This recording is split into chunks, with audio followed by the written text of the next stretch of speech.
54 దేశాలు ప్రపంచంలో అతిపెద్ద ఖండాల్లో రెండవది ఆఫ్రికా. అపారమైన సంపద ఉన్న ఆ దేశాలు పేదరికంతో విలవిల్లాడుతూ ఉంటాయి. ఆ దేశాలన్నీ అగ్రదేశాలను నమ్మి మోసపోయాయి. పలు దేశాలు పెట్టుబడులు వాణిజ్యం పేరుతో వచ్చినా దోచుకున్నాయి తప్ప ఎలాంటి ప్రయోజనం చేకూర్చలేకపోయాయి. ఈ నేపథ్యంలో విశ్వసనీయ స్వచ్ఛమైన సహకారం అందించే భాగస్వామ్యం కోసం ఆ దేశాలు ఆరాటపడుతున్నాయి. రుణాలు పెట్టుబడుల్లో పారదర్శకతను పాటించే భారత్తో జట్టు కట్టడానికి ఆఫ్రికా దేశాలు సిద్ధమవుతున్నాయి. తాజాగా ఉగాండా, నైజీరియా వంటి దేశాలు భారత్తో భారీ ఒప్పందాలకు సిద్ధమవుతున్నాయి. అమెరికా, చైనా, యూరప్ దేశాలకు భారత్తో కలిసి బుద్ధి చెప్పేందుకు రెడీ అవుతున్నాయి. ఆఫ్రికాలో భారత్ యాక్షన్ ప్లాన్ ఏంటి? భారత్ను ఎందుకు ఆఫ్రికా దేశాలు నమ్ముతున్నాయి? చైనా, అమెరికా, రష్యాను ఆఫ్రికాలో భారత్ బీట్ చేయగలదా? ఆఫ్రికా ప్రపంచంలోనే రెండో అతి పెద్ద ఖండం. భారీ వనరులున్న ఈ ఖండాన్ని ప్రపంచ దేశాలు చాలా కాలంగా విస్మరించాయి. బ్రిటిష్, ఫ్రెంచ్, స్పానిష్ వలస పాలనలో ఆఫ్రికాలోని 90% దేశాలను ఆక్రమించుకున్నాయి. చరిత్రకారులు దీన్ని ఆఫ్రికా ధ్వంసంగా పిలుస్తారు. ఆ తర్వాత కొన్ని దశాబ్దాలుగా చైనా ఆక్రమించింది. ఆఫ్రికాను తన ఆట స్థలంగా మార్చేసుకుంది. వేల కోట్ల డాలర్లను పెట్టుబడిగా పెట్టింది. భారీ రోడ్లు, వంతెనలు, పవర్ ప్లాంట్లు బీజింగ్ నిర్మించింది.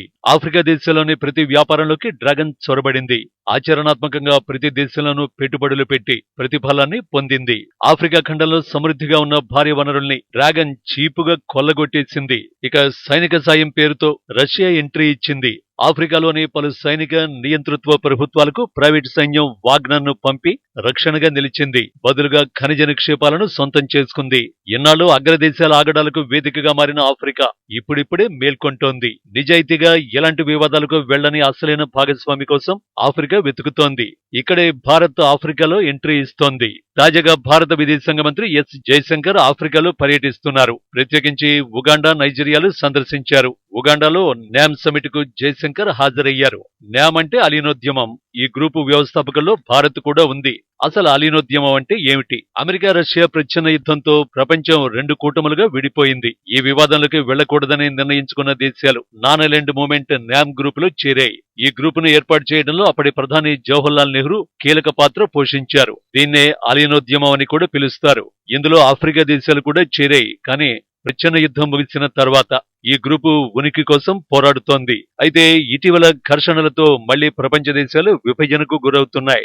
2 కంటే ఎక్కువ శిబిరాలు ఏర్పాటవుతున్నాయి. ఈ తరుణంలో న్యామ్ ఉపయోగం ఏమిటి అంటే దీనికి భారత విదేశాంగ మంత్రి జయశంకర్ సమాధానమిచ్చారు. ప్రపంచం భిన్న ధృవాలుగా ఏర్పడాలని జయశంకర్ సూచించారు. అగ్రదేశాలకు కొమ్ము కాస్తే నష్టపోయేది తామేనన్న విషయాన్ని గుర్తించాలని పిలుపునిచ్చారు. ప్రాంతీయంగానే ఉత్పత్తిని పెంచి ఆర్థిక వికేంద్రీకరణ చేస్తేనే అభివృద్ధి సాధ్యమన్నారు. అంతేకాకుండా సాంస్కృతిక సమతుల్యతను సాధించాలన్నారు. తమ వారసత్వాలను పరస్పరం గౌరవించుకోవాలన్నారు.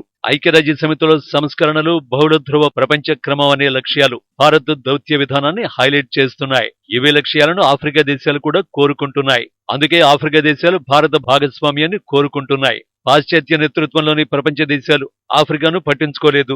ఐక్యరాజ్య సమితి భద్రతా మండలిలో ఒక్క ఆఫ్రికన్ దేశానికి కూడా శాశ్వత స్థానం లేదు. ఆయా దేశాల ప్రతినిధులకు ప్రాతినిధ్యం దక్కడం లేదు. ఐక్యరాజ్య సమితిలో పోకడలను మార్చేందుకు భారత్ తీవ్రంగా ప్రయత్నాలు చేస్తోంది. ఆఫ్రికాను గట్టిగా సమర్థిస్తోంది. ఇటీవల ఢిల్లీలో భారత్ అధ్యక్షతన నిర్వహించిన G20 శిఖరాగ్ర సదస్సులోనూ ఆఫ్రికాకు ప్రాధాన్యమిచ్చింది. ఆఫ్రికన్ యూనియన్ కు G20లో సభ్యత్వం వచ్చేలా చేసింది. G20 ఇప్పుడు G21 గా మారింది. G21 దేశాల కూటమిలాగే ఐక్యరాజ్య సమితిలో కూడా సంస్కరణలు చేయాలని ఆఫ్రికా, భారత్ వాదిస్తున్నాయి.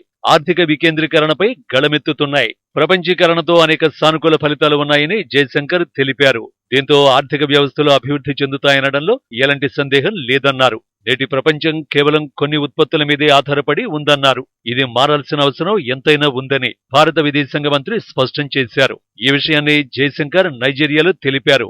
ఆఫ్రికా పర్యటనలో జయశంకర్ రెండో గమ్యం నైజీరియానే. ప్రపంచీకరణను ఆయుధంగా మారుస్తున్నట్టు జయశంకర్ వెల్లడించారు. ప్రపంచ దేశాలు ఇప్పుడు సంఘర్షణలో ఉన్నాయని భారత మంత్రి ఎత్తి చూపించారు. ఉక్రెయిన్ యుద్ధంతో యూరోప్, హమాస్, ఇజ్రాయెల్ యుద్ధంతో పశ్చిమాసియా దేశాలు విలవిలలాడుతున్న విషయాన్ని ప్రస్తావించారు. ఈ వివాదాలు స్వేచ్ఛా వాణిజ్యానికి భంగం కలిగిస్తాయన్నారు. ఉత్పత్తుల ఎగుమతులను అడ్డుకుంటాయని, వాటి రవాణా పరిమితం చేస్తాయని జైశంకర్ తేల్చి చెప్పారు. భారత్, నైజీరియా వంటి అభివృద్ధి చెందుతున్న దేశాలను సంఘర్షణలు ఇబ్బంది పెడతాయి. ఆయా దేశాలు భారీ జనాభాకు అనుకూలంగా వ్యవహరించాల్సి ఉంటుంది. ప్రపంచీకరణకు సంఘర్షణలు అతి పెద్ద ప్రమాదంగా పరిణమిస్తాయి. ఈ సంఘర్షణలతో కలిగే నష్టాన్ని ఆఫ్రికా, భారత్ దేశాలు అరికట్టొచ్చు. సప్లై చైన్లను ఏకీకృతం చేయడంతో పాటు విస్తరిస్తే చాలని చెప్పారు. ఈ క్రమంలో భారత్ చేపడుతున్న అతి పెద్ద బెట్లలో ఆఫ్రికా ఉందని జైశంకర్ వివరించారు. వచ్చే దశాబ్దంలో ఆఫ్రికాలో అద్భుతమైన మార్పులను చూడబోతున్నామని వెల్లడించారు. అంటే ఆఫ్రికాపై పెద్ద ఎత్తున పెట్టుబడులు పెట్టేందుకు భారత్ రెడీ అవుతోంది. భారతీయ కార్పొరేట్లకు ఆఫ్రికా తలుపులు తెరుస్తోంది. ఆఫ్రికాలో పెట్టుబడులు పెట్టడానికి భారత కార్పొరేట్ సంస్థలు ఆసక్తి చూపుతున్నాయి. ఆఫ్రికాలో అతి పెద్ద పెట్టుబడిదారుల్లో భారత్ 5వ స్థానంలో ఉంది. ఇప్పటి వరకు 200 ప్రాజెక్టుల్ని పూర్తి చేసింది. మరో 65 ప్రాజెక్టులు వివిధ దశల్లో ఉన్నాయి. మరో 81 ప్రాజెక్టులకు ఒప్పందం కుదిరింది. ఆఫ్రికన్ భాగస్వాములకు పెద్ద ఎత్తున భారత్ రుణ రాయితీలు అందిస్తోంది. ఇప్పటి వరకు $12,200 కోట్ల పైగా రుణాలను భారత్ మంజూరు చేసింది. భారత్ నుంచి ఆఫ్రికా ఖండంలోని 42 దేశాలు రుణాలను అందుకున్నాయి. నిజానికి గత దశాబ్దంలో భారత్ 38% రుణాలు పొడిగించింది. 195 రుణ మార్గాలను ఆఫ్రికా దేశాల కోసం తెరిచింది. ఈ నిధులన్నీ వివిధ నిర్దిష్టమైన ప్రాజెక్టులతో ముడిపడి ఉన్నాయి.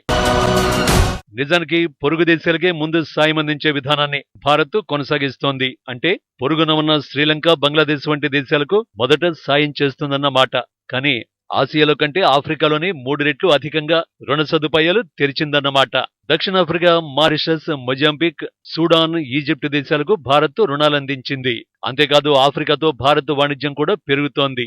ఆఫ్రికా దేశాల్లో భారత్ పెద్ద ఎత్తున వాణిజ్యాన్ని నిర్వహిస్తోంది. ప్రధానంగా ఆఫ్రికాకు పెట్రోలు, అలాగే ఫార్మా ఉత్పత్తులను ఎగుమతి చేస్తోంది. ఇక ఆఫ్రికా దేశాల నుంచి ముడి చమురు, బంగారం, బొగ్గు, ఇతర ఖనిజాలను భారత్ దిగుమతి చేసుకుంటోంది.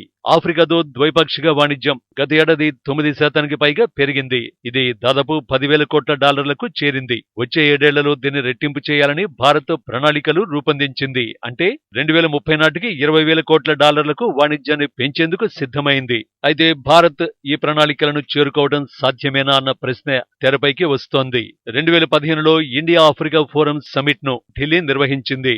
ఇది ఆఫ్రికాకు భారత్ను మరింత చేరువ చేసినట్టుగా నిపుణులు విశ్లేషిస్తున్నారు. 2018లో ఉగాండా పార్లమెంటులో ప్రధాని నరేంద్ర మోడీ ప్రసంగించారు. భారత్ను ఆఫ్రికాతో మరింత క్లోజ్ చేసేందుకు ఈ 10 కంపాల సూత్రాలను ప్రధాని వెల్లడించారు. అప్పటి నుంచి ఆఫ్రికా దేశాల్లో భారత్ దౌత్యపరమైన పురోగతిని సాధించింది. గత 9 ఏళ్లలో ప్రపంచవ్యాప్తంగా 25 కొత్త రాయబార కార్యాలయాలను ఢిల్లీ తెరిచింది. అందులో 18 కాన్సులేట్లు ఆఫ్రికా దేశాల్లోనే ఉండడం విశేషం. అయితే భారత్ ఆఫ్రికాలో గట్టి పోటీనే ఎదుర్కొంటున్నది. ఆఫ్రికాపై పాగా వేసేందుకు చైనా, రష్యా, అమెరికా, యూరోప్ పెద్ద ఎత్తున యత్నిస్తున్నాయి. అక్కడి వనరులను కొల్లగొట్టేందుకు యత్నిస్తున్నాయి. అందుకు పెట్టుబడులు ఎరగా వేస్తున్నాయి. వాటితో పోలిస్తే భారత్ పెట్టుబడులు తక్కువే. అయితే భారత్కు ఉన్న అనుకూలమైన అంశం ఏమిటంటే ఉత్తమంగా పనిచేయడంతో పాటు అక్కడి సైనిక పాలనా యంత్రాంగంలో జోక్యం చేసుకోదు. పరస్పర గౌరవ సంబంధాలను మాత్రమే కోరుకుంటుంది. ఇదే ఆఫ్రికా గేమ్లో భారత్ను ప్రధాన ఆటగాడిగా మార్చనుంది.